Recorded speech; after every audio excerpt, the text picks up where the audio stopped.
So, applicable po ito if you are owning an old laptop. Halimbawa, yung katulad yan, MacBook A1181. Obviously, outdated naman siya.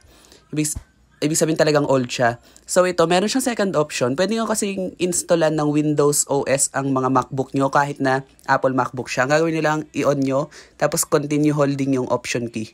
Ayun yung option key sa keyboard. Power on, tapos pindutin ang option key. And meron siya lalabas dyan. Ayan yung USB. Yan yung bootable USB. Windows 7 yan. Meron naman akong tutorial kung paano gumawa ng bootable USB. So, yan yon.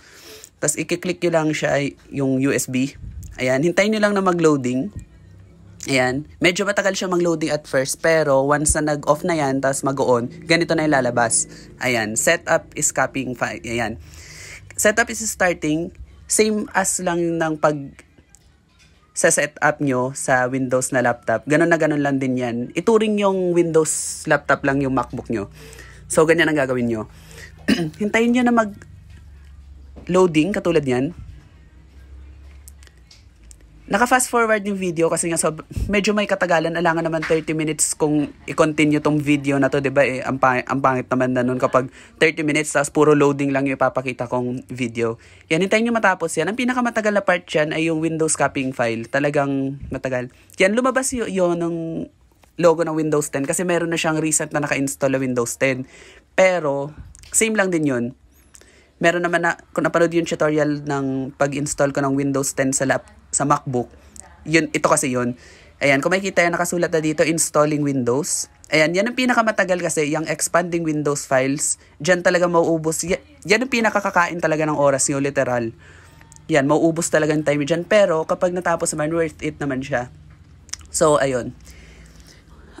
So, habang naglo-loading yan, iniisip ko, kapag pala bumili ka ng MacBook way back 2007, mga ganyan, worth it pala siya hanggang ngayong taon na to. Kasi pwede nyo siyang gawin yung ganyan eh. Naisip ko siya lagyan ng Windows kasi nga, nag-experiment ako. Mahilig kasi ako mag-experiment ng mga old laptop. Pero, ang pinaka-best recommend kasi kapag halimbawang work laptop, halimbawa MacBook pang trabaho, Google Chrome OS talaga kasi ang ini-install. Pero ako in-installan ko siya na Windows 7 kasi gusto ko. And trip ko siya na i-convert into Windows PC. Kasi nga, ano yung gagawin natin? Kasi nga, mahilig ako mag-experiment. Diba sabi ko nga? Tapos hintayin nyo lang yan mag-install updates. Tapos pag na-install na, so ganun lang siya kasimple. Haha. So, yun. Maraming restart. Kasi diba ganun naman siya pag i-installan mo na Windows 7. Sobrang daming restart talaga yan. So, ayun. So, experience ko kasi, nag-reinstall din ako ng Windows OS sa totoong sa totoong Windows PC na, sa totoong laptop na dito sa bahay ng Windows.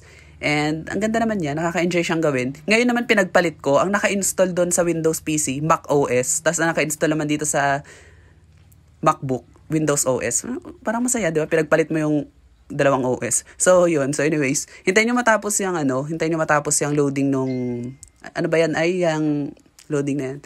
Alam mo kasi pag kinahiligan nyo kasi talagang gagawin nyo experiment lahat. Pero based on my experience, mabilis kasi siyang gamitin, nakaka-enjoy gamitin kasi parehong laptop yung hindi nagahang. So, ayun siya. So, bali ang naka-install dun sa Windows na laptop ngayon, yung talagang Windows na laptop, naka-Mac OS siya. Oh.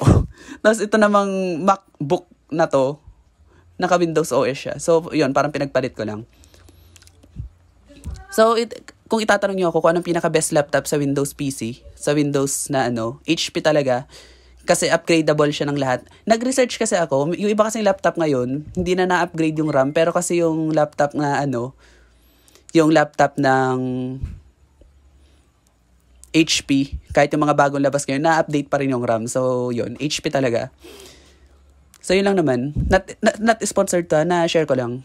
So, ayun. Hintayin nyo mag-completing installation kasi sobrang tagal talaga yan. Pero sabi ko nga, kapag ka natapos yan, worth it talaga siya. So, ayun. Hintayin nyo matapos yung completing installation.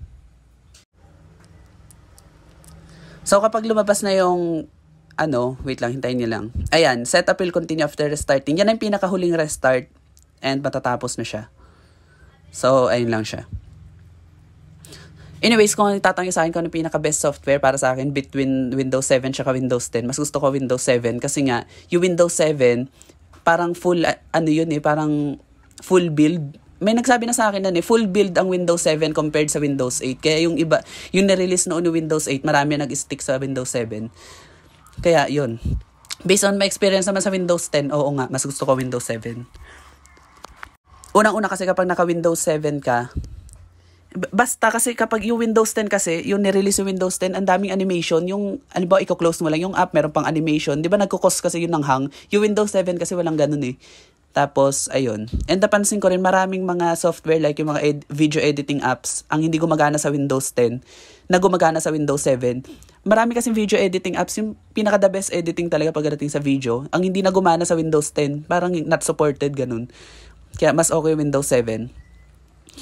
And so, ayun. Hintayin nyo lang yan. Nagre-read kasi yan. Nagre-read pa yung this check up. Pero first lang yan. At first lang yan. Pero kapag sa sumunod na power on, wala nang ganyan syempre. Mabilis na lang yung boot up. Ayan. Kung makikita yung starting Windows, yan yung pinakahuling-huli na setup. Yung Google Chrome OS naman siya, pwede siya kapag sa word processing. Pero kapag halimbawang nagte-tech skills din kayo, halimbawa merong iTunes setup, kailangan ng iTunes sa iPhone, hindi ko ma-recommend ang hindi ko i-recommend yung Google Chrome OS kasi pang trabaho at pang school lang talaga yun. Hindi siya pang tech na katulad niyan. Kaya mas gusto ko rin talaga ang Windows. So, ayun. Windows 7 Ultimate pala yung in-install ko dyan kasi trip ko lang. Yun. Dapat kasi ang i-install ko dyan, Windows 7 Professional dapat. Kasi yun naman yung required. Pero Windows 7 Ultimate yung inano ko. So, makikita yun yan, na-install na natin na maayos. Pero syempre, i-adjust muna natin ang mga resolution kasi 'di ba ganyan pag bagong setup. So, ganoon na siya kasimple. Isa-search niyo yung wait lang. Parang hindi ko ata pinakita dyan kung paano. Kung makikita yun, nandiyan yung Windows.old. Windows.old, yan yung mga dating file ng laptop. Kasi kapag nag-upgrade ka naman, halimbawa ng Windows OS, hindi na-delete yung mga dating files kahit naka-clean install siya. Halimbawa, clean install yung ginawa mo, mariretrieve mo yung mga lumang files, hindi siya kusang ma-delete. So, yun, nakalagay lahat sa Windows Old. Pero nasa sayo pa rin. Tulad yan, ginawa ko, dinilit ko yung Windows.old kasi gusto ko, wala talaga siyang laman. Yun. So, yun. Ganun siya kasi. Hintayin nyo lang. So, ito na yung end ng video na to. So, thank you so much for watching these videos. Hindi na ako maglalagay ng mga social media accounts kasi nga, pa ako maglalagay, di ba? Isa-search rin naman ako kung interesado kayo. So, yun. Papagod pa ako. Hirap-hirap mag-edit. Di ba? Oo. Hintayin nyo lang. 8 seconds. Yan yung mga Windows Old. Gusto ko silang i-delete lahat-lahat. So, yun. So, thank you so much for watching these videos. Bye!